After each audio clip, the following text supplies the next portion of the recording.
One of the things that gradients are used for that maybe you've never thought about is they are used to find where a function is a maximum or a minimum.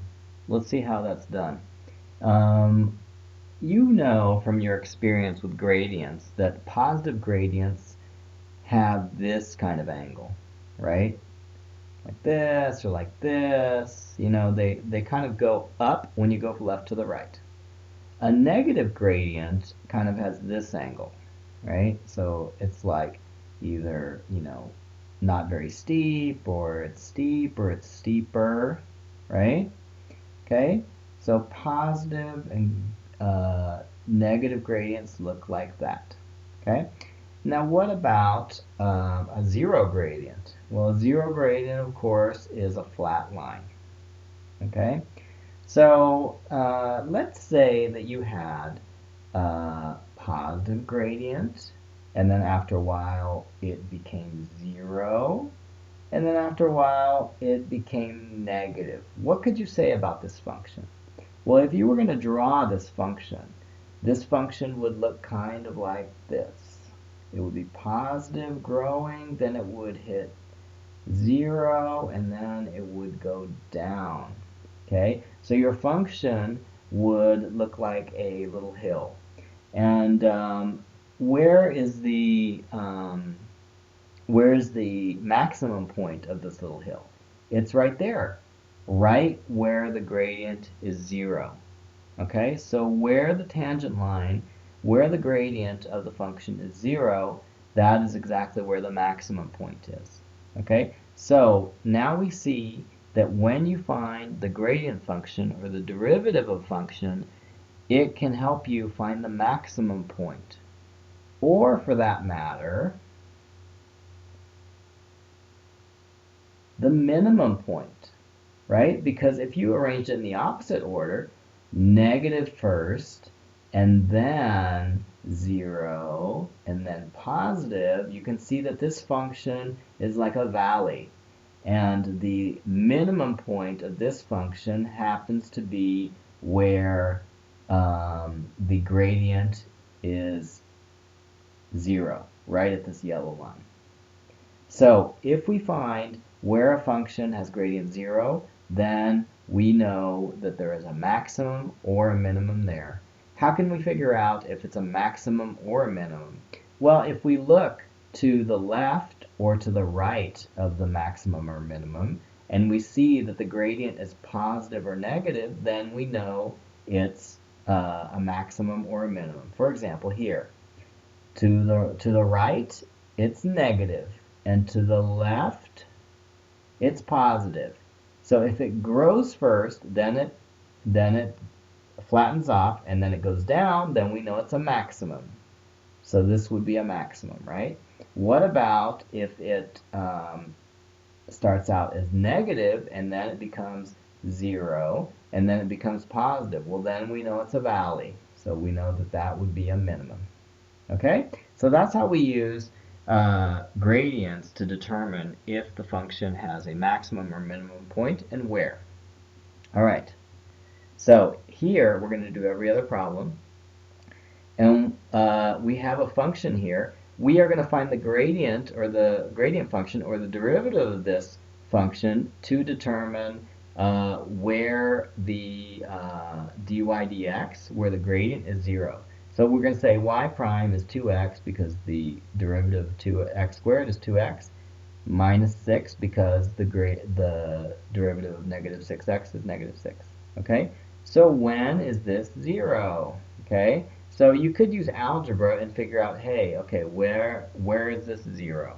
Now, for those of you who are not into algebra, you can just, as usual, put your function in the calculator. In this case, we only need to put the gradient function in the calculator. We don't even need to put the original function because the gradient function is going to tell us exactly where the maximum is. Okay, and let me do a zoom standard here, which is option 6. Okay, and then we're going to see the line. We can already see that right here is where the gradient function becomes 0. So that would be the x where the maximum point is. Okay, so how can we see exactly what that is? Well, we kind of could do trace, or we could just use table. How about if we use table? Usually that works for us. Look at that. When x equals 3, y equals 0. So there's our answer right there, when x equals 3. Okay, so when x equals 3, the gradient equals 0, so that is exactly what we were looking for. Now let's do number 3. So the gradient of this one is going to be 3x squared minus 27. And we want to know when that's equal to 0. So we put that in the calculator. Here we go, 3x squared minus 27. I graph it. It's going to be a parabola. Wow, it has 2 0 points, here and here. So let's see if second table is going to tell us where that is. Well, there's one of them. One of them is x equals 3. And then there's another one somewhere else. Where is the other one? I think it would be over here. Oh, there it is, negative 3. So there's two of them, negative 3 and x equals 3. Those are the two values of x which make the gradient equal to 0. Okay, what about 9? Let's try to find the gradient of 9. So y prime is equal to 6x squared minus 18x plus 12.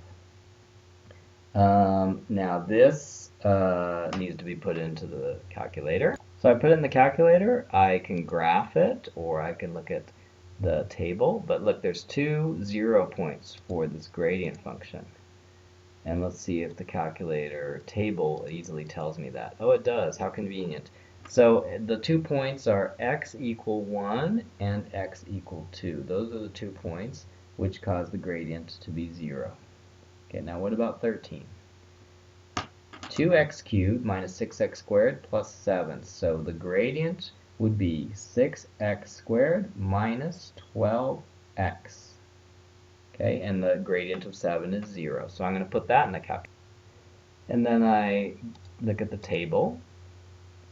And look, it just gives me the 2 0 points right there. So I have 1 0 point at x equals 0.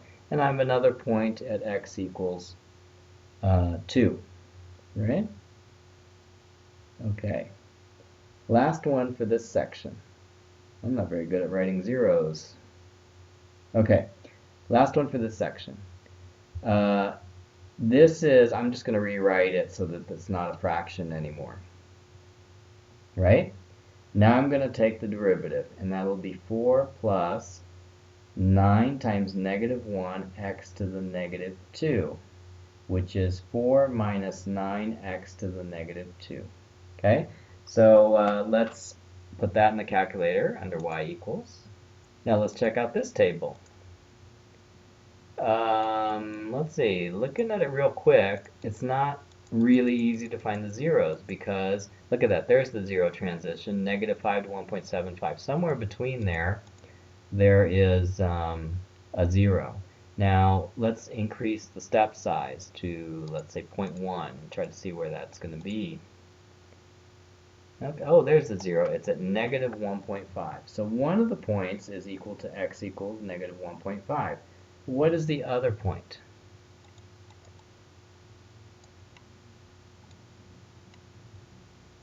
Whoops.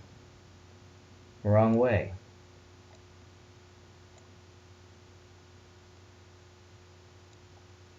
Oh, maybe there's only one.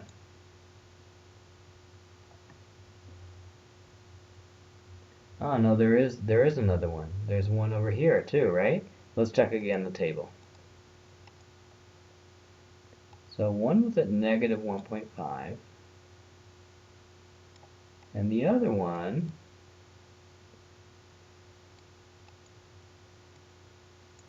oh, there we go, at positive 1.5. Okay, so there's two x values which are going to give a gradient of 0. Okay, all right. Now the next page. We're going to do every other one here. Okay, on these we are going to determine the coordinates of the turning points, not just the zeros.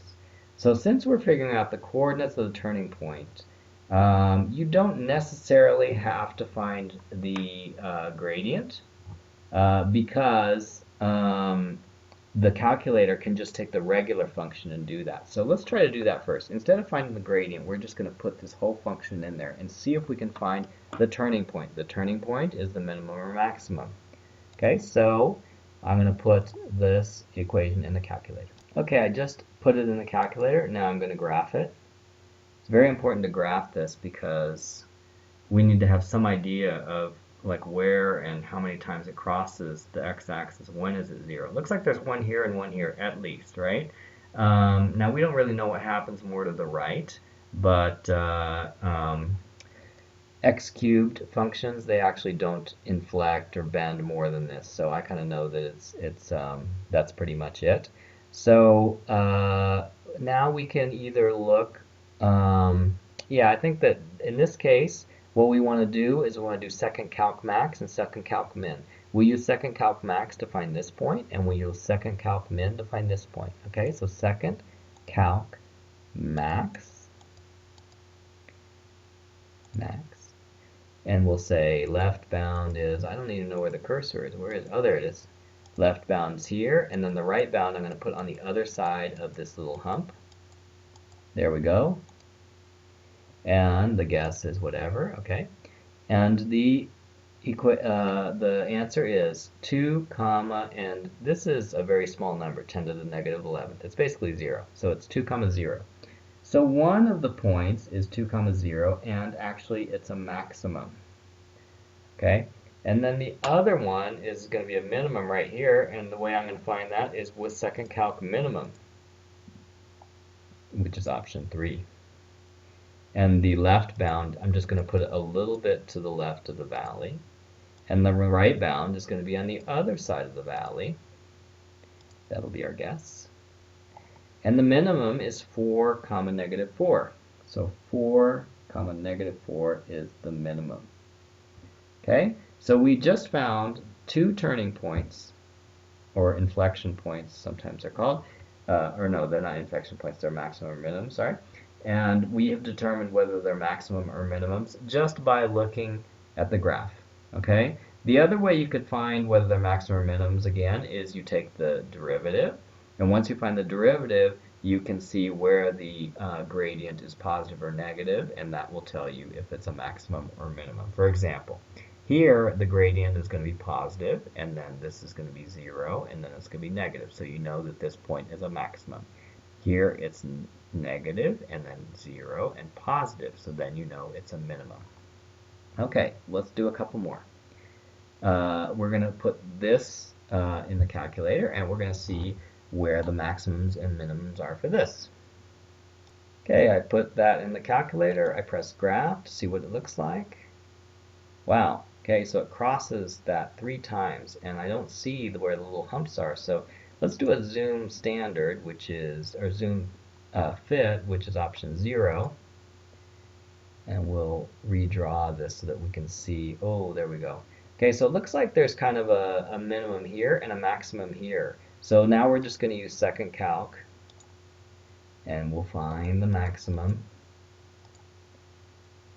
The maximum. If we're going to find the maximum, we're going to find this point right here. So left bound, that's fine. It's like on the left side of the hill. And then we'll go to the right side of this little hill, and then we'll do the right bound, and the guess can be, that's fine. And the maximum is 3, comma 54. Okay, so 3, comma 54 is a maximum. Okay, and then we're going to find this minimum point here. So the minimum point we find by doing second calc, and we go to minimum, and then go to the left, hit enter, go to the right, hit enter, guess, that's fine. And the minimum is negative 3, comma negative 54. Negative 3, comma negative 54. It's kind of symmetrical, isn't it? Okay, last one. We'll do that one. So we're going to put that in the calculator. So we have x divided by 2 plus 8 divided by x. And you can see I put parentheses around each fraction with the vertical, the horizontal fraction line because that's the safest thing to do. So first we're going to graph it. Wow, we can barely see it. So let's do a zoom fit, which is option 0. Oh, okay. It looks kind of like there's a maximum here and a minimum here, although it's not entirely clear. So we're going to do this one two ways. First, we're going to use second calc. First, I'm going to find the maximum. And I'm going to say, okay, I'm going to find the maximum between this point here and this point over here. And I think, yeah, the guess can be anywhere. And it tells me that the maximum is at -4, -4. -4, -4. Okay? And that's a maximum. What about the minimum? It would be over here. So let's do that. Second calc. And we'll do the minimum. And then we'll say left bound is, and we need to go all the way to the other side. There it is. Okay? So minimum, that would be the left. And the minimum, we want to go to the right. We'll go up a little bit. That's enough. Guess is anything is fine. And we get 4, 4. So 4, 4 is the minimum. Okay? And the other way to do this is we could find the derivative. So let's see. If we were going to find the derivative, this would be, oh, I'm sorry. Let's do this first, just to simplify. This is actually equal to 1/2 x, right? And 8 to x to the -1. So if you take the derivative of this, you would get 1/2 plus 8 times -1 x to the -2. So it would be 1/2 minus 8x to the -2. So let's graph that now. And we'll graph that as the second function here. So it'll be 0.5 is 1/2. It's easier to type 0.5 because you don't need to do any parentheses on it. 8x to the -2. Okay, and then let's just graph this one. Let's graph this one. We don't need to graph the first one, right? And then we'll see what this looks like. Interesting. Okay. Okay, so the question is, when does the gradient equal 0? It's kind of hard to see here, so let's do the table. See if we can see on the table when it equals 0. So, I had the step size to 0.1. Should be okay. Okay, so the first place we find, look, it's getting smaller and smaller. Looks like we're going there. Oh, there it is. So at -4, there is one gradient 0 point. And look, to the left is positive, to the right is negative. If you have a positive gradient, and then you have a 0, and then you have a negative, that means that you are increasing, and then you are flat, and then you are decreasing, so that is obviously a maximum. Okay, so -4 has a maximum. To find the y-coordinate, then you need to put it back in the original equation, right? Same thing with the other point. If we go down to the other side of this and we find +4, we're going to find that the gradient was 0. And once we do that, then we just need to figure out if the x equals 4 point was a minimum or a maximum. And you can see that in the middle is 0. To the left of 0, you have negative. To the right of 0, you have positive. So that means you have, decreasing. And then you have flat. And then you have increasing. So this is a minimum. So the x equals 4 point is a minimum. So that jives with what we found just using the min and max function, right? Okay, that's it for this section.